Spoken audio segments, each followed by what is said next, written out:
this is the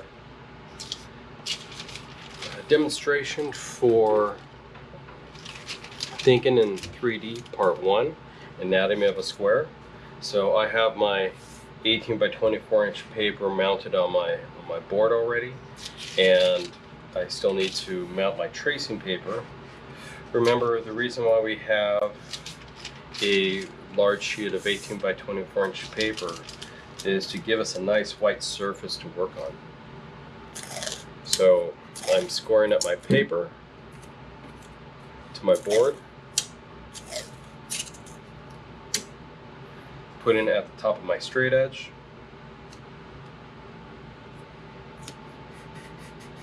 or lining it up with the top of my straight edge.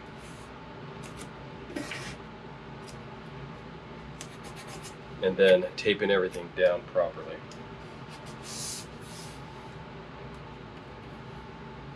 And try to get out as many wrinkles as possible. There we go.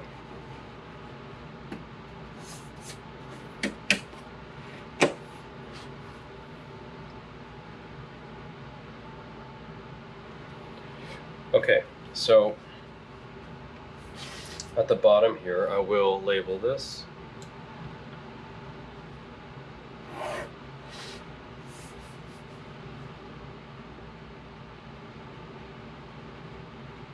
Thinking in 3D, Part 1, Anatomy of a Square.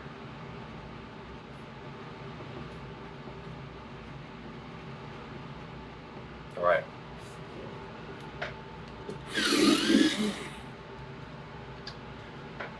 So one of the things about a square that needs to be discussed is not measuring the square. I know one of the things that people tend to do when they're trying to make a perfect square is to make sure that all the sides are the same length, and the length and height match, and that's kind of it. Well, one of the things that we need to do is really unpack what a square is. A square does have equal sides, but it doesn't really have to be measured in the same way. But let's back up a little bit. Let's talk about the different angles of a square that make up a square. And this will set up a foundation for what we're going to do later on, or some of the foundation principles of perspective that will be used in the future. So we're going to go ahead and start with a vertical line. Okay, and a vertical line is a vertical line that's perpendicular to a horizontal for our intents and purposes is what we call a 90-degree angle.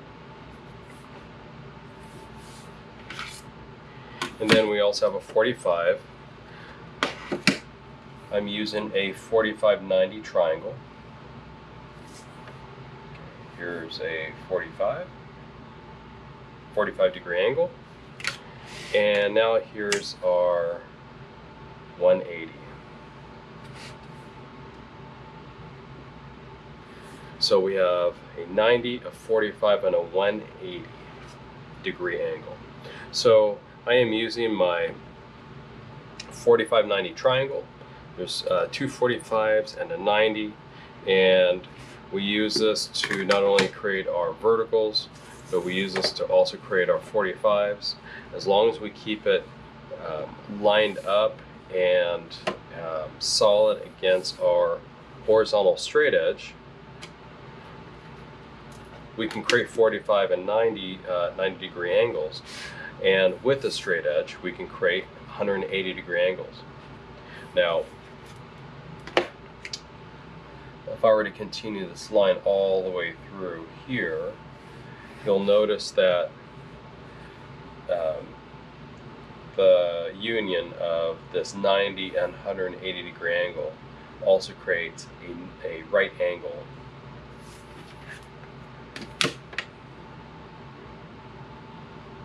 Right here at the bottom. So I'm going to put that symbol right there for a right angle. So this is the basic makeup of what we're going to base our square on. So I'm going to continue this 180 here all the way across, and about right here I'm going to create a 90-degree angle, or a 90-degree line rather, creating a 90-degree angle here at the base, and I'm going to connect the 90-degree angle, the 90-degree line, with a 180-degree line here with a 45. So this is going to be our foundation for a square. And I'm going to create another 90 perpendicular to this 180, and come up here and at the very top of the 45 and create another 180-degree line. So with this, we have a 90, a 90, 180, 180, and a 45, an additional 45. I'm going to flip this upside down like this.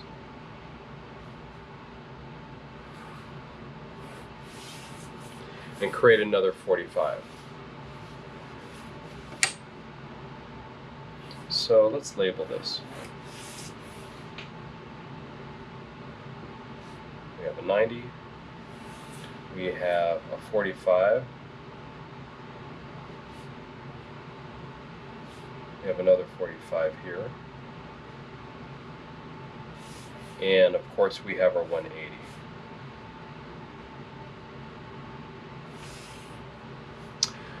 Now, because of this, we've now created a perfect square where we have 4 equal sides based on a 45 joining a 90-degree angle and a 180. And then we flipped it, or rather we continued to create another 90 and another 180 to join them. And because of that, we've now created 4 equal sides. And if I were to measure this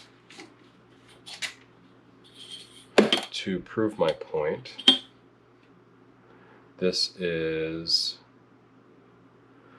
2 inches. Let me see, this is 2 and 1, 2, 3, 4, 5/16, 2 and 5/16. And again, there's 2 and 5/16.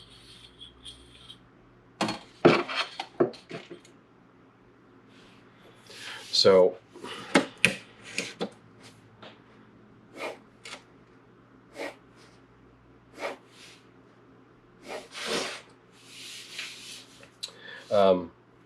so let's talk about a square, or let's define what we've just done.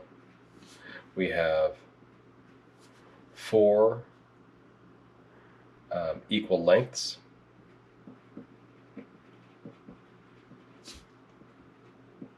all right, so we're going to get started again, and I really want to stress the construction of a square by just looking at the basic anatomy again at an angle that may not be a traditional 180. So I want to talk about, or I want to illustrate how, using perpendicular lines and a 45-degree angle can help you get a square. So I'm going to use a straight edge here and put it at a slight angle. And I don't know what this angle is. This is just kind of a random angle. And however, I am going to use my 90-degree triangle. Actually, let me switch these. There you go. Okay, and I'm going to use this to create my 90-degree.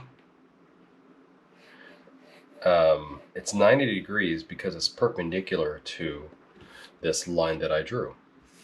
Okay, now based on that, or with that, I'm going to keep this nice and tight here.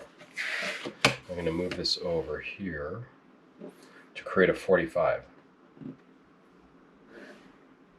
like so.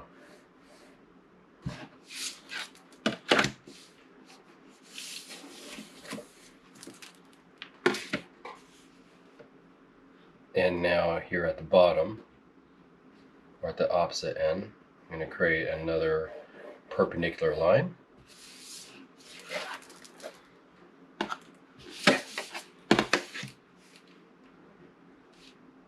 And I'll finish it off with another. Now, there's something you can do as well if you're kind of iffy about doing things like this, where this is kind of like determined on, you know, moving the straight edge around. I could just leave this here, flip this around like this, like so, and draw a 45 degree angle. Let me flip this over to a better one. There we go. 45 degree angle up to here. And then I can just connect these two. I don't even have to use a straight edge anymore. I can just connect these two with a straight line, which has created a 90. So 90, 90, 90, 90. All these sides are equal. I'm not going to measure them, but all sides are equal. So we have 45 degrees. And then we have, let's just say we have 180. And then we have a 90.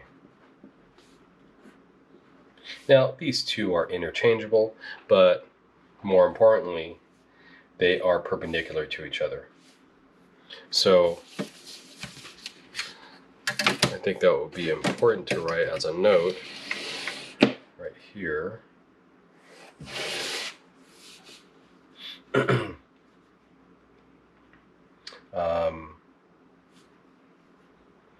Let me see.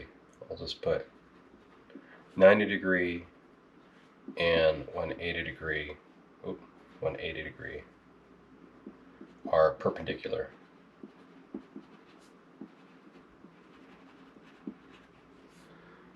Actually, I think I spelled that wrong. Perpendicular. Okay. Now let's, based on these methods, based on this method and even on this method, we'll create a few random squares. So I have 180, I have a 90,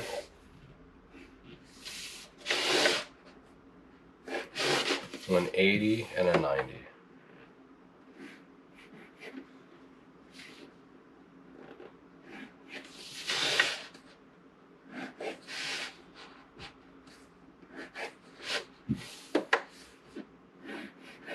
I'm going to use this whole thing for this one.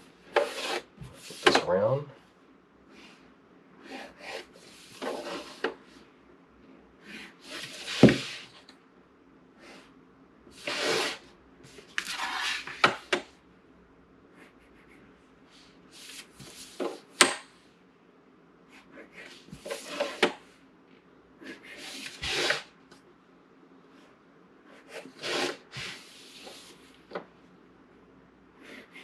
And I'll put something in between. I'll even reverse it and put a 45 here.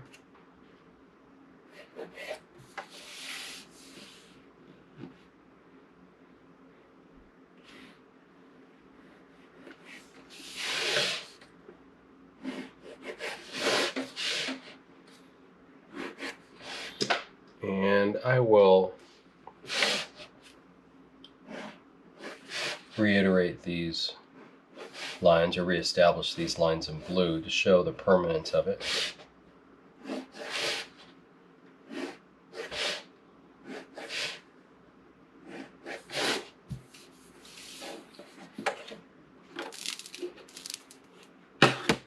Static electricity in the air. go.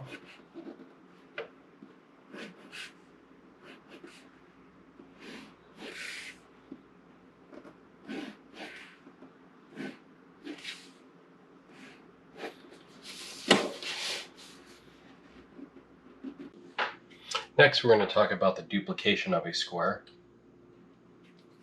So I'm going to put a series of squares down here. Well, actually, yeah. So I'm going to start off with a 180. Just keep this as a guideline. I'll reiterate it later. And I'm going to create a height for these squares as well. And show you how quickly you can duplicate a square.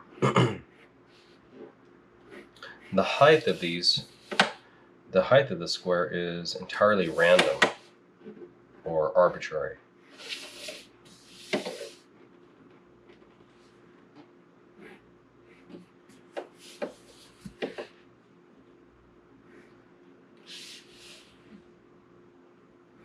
Doesn't matter if you use the outside of the triangle or the inside. The inside is still going to have a 45 and 90. Doesn't matter how far or close these squares are.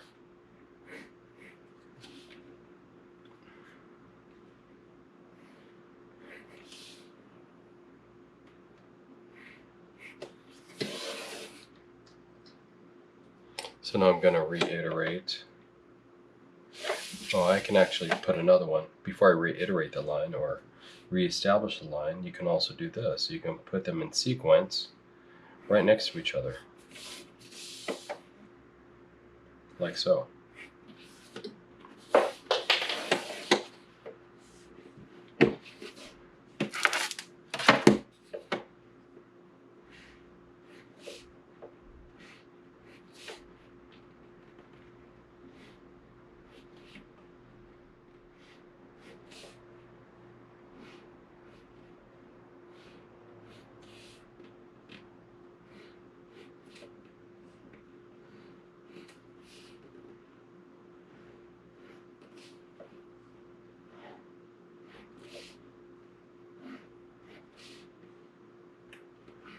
This is a really, really fast process of creating squares using a 45, 90, and a 180 degree line.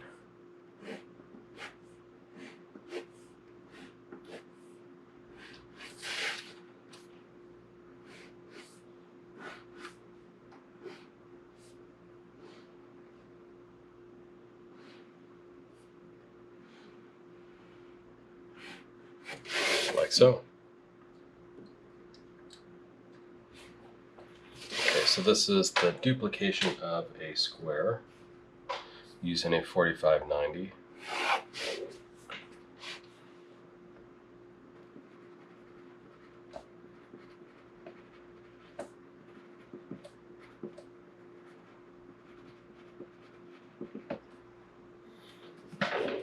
Okay, now I'm going to create a different one here. Oh, actually, let me back up. I'll show you something right here, because it not only works horizontally, but also works vertically.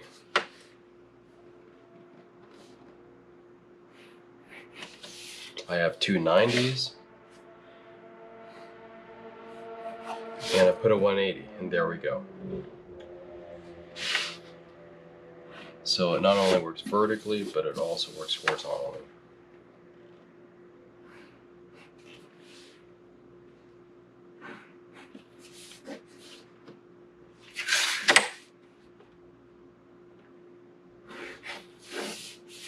Okay, now I'm going to create I guess an old school approach to creating or to duplicating squares. I call it old school because it's something that you can do where you don't really need You just simply need a straight edge. You could measure it if you needed to.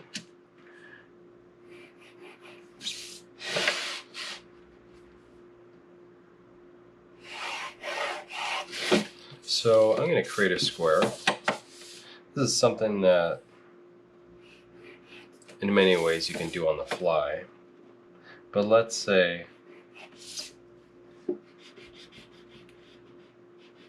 I measured this. Okay. I measured this, and this is really a duplication of a rectangle. But we're using squares right now. So if you make an X from corner to corner, as this is a rectangle rather than a square, but this is a square, you make an X from corner to corner, you find its midpoint, and you draw another vertical, and you draw another horizontal line. Okay, so you draw an X from corner to corner, from the midpoint, draw another horizontal line to the right, or whatever direction that you're going to create this in. And then you'll get your straight edge, a straight edge. It doesn't have to be a 45-90 triangle. And draw a line from this corner to this midpoint to the opposite side.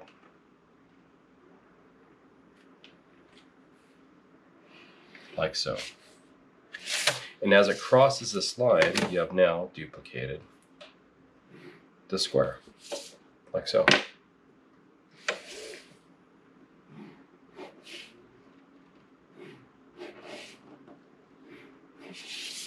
And this process can be repeated over and over again. Okay, so I'll do it again. Now keep in mind, I have this midpoint already on this line, so it's already going through this side. So from this square, I simply need to draw a line from this corner to this midpoint to the opposite side.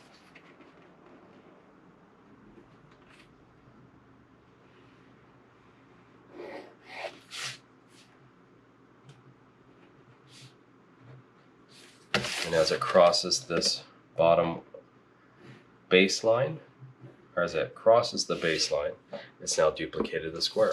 And I can continue this process over and over again, all the way down the line.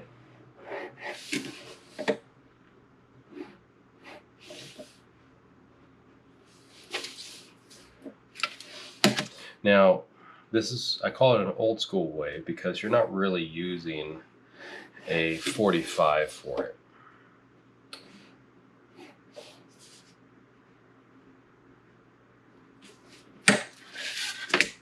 And sometimes the measurements are not going to be, or the squares are not going to be the same size. So if I were to measure it, we'll measure the first one and I'll show you how different it is. So this one is about 1.5 inches. This is 1.5 inches. This is 1 5/8, or 1 9/16. This is 1.5 inches. And this is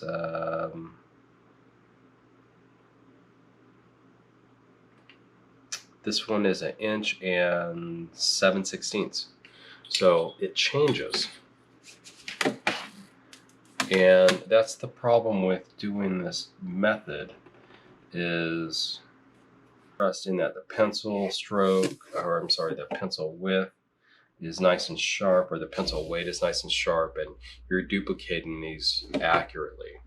So that's the biggest problem with using this method.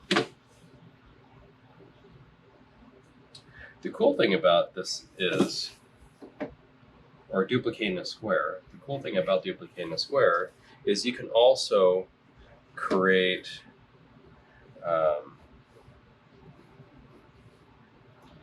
squares that are the same distance apart.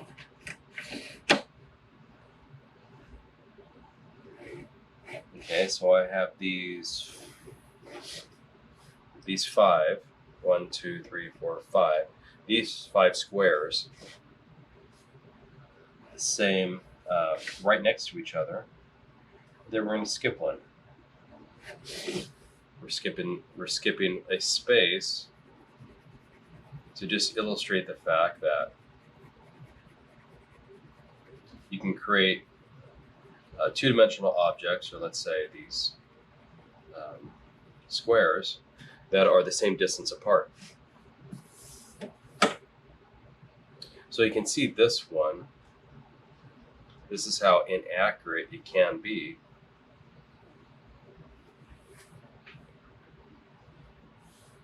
There's a 45, and you can see how much higher it is. This is where the square should be. It should be here. But this is, like I said, this is what I call an old school way, and it's not always going to be accurate. So let's see where it went wrong. It probably went wrong with this one. Yeah, this one was about right here too. So little by little, it starts to get further and further away from the original, and you can see it little by little. The width between them, the length between them, gets diminished. So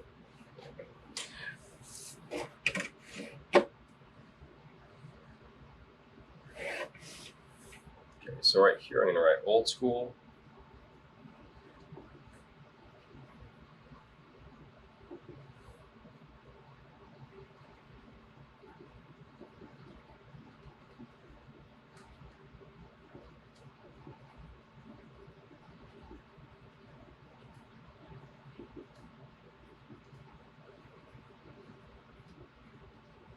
Okay, old school approach to duplication of a square. And or rectangle. Because a square is a rectangle. Okay, so there's one more thing that we can do as well. Is show you the vertical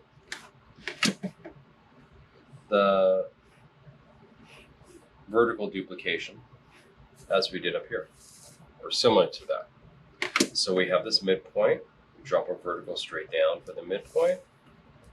Then I'm going to draw a line from this corner through this midpoint on the opposite side to this line.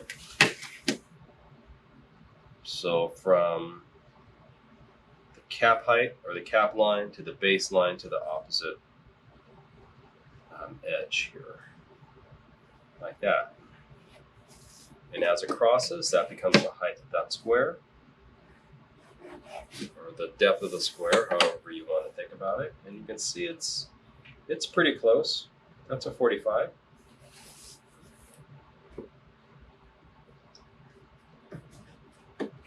And there it is, thinking in 3D part 1. Anatomy of a square.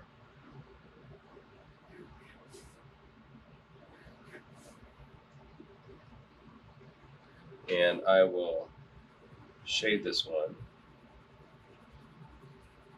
as this is the original.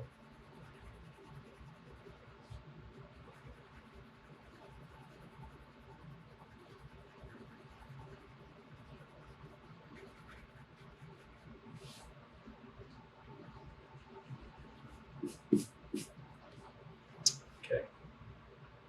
So a square is created by a 90, a 45, and a 180. A 45, 90, and 180 degree line.